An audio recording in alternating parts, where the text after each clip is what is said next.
السلام علیکم ورحمۃ اللہ وبرکاتہ۔ اعوذ باللہ من الشیطان الرجیم، بسم اللہ الرحمن الرحیم۔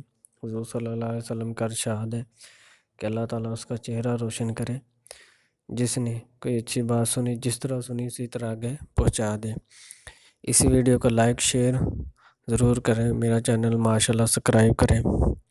نماز ادا کر کے معدے کی بیماری سے نجات حاصل کریں۔ جن کے معدے خراب رہتے ہیں، اکثر کھانا کھاتے ہیں ہضم نہیں ہوتا، کھٹی ڈگاریں آتی ہیں، ان کے لیے خاص تحفہ ہے۔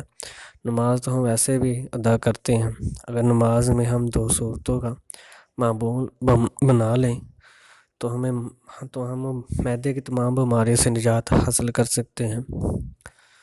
وہ کیسے؟ وہ کون سی 2 صورتیں ہیں؟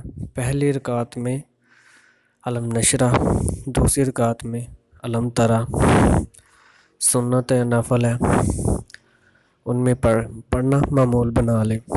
اگر زیادہ جلدی اثر چاہتے ہیں تو زیادہ سے زیادہ نفل ادا کریں۔ اللہ تعالی ہم سب کو عمل کی توفیق دے۔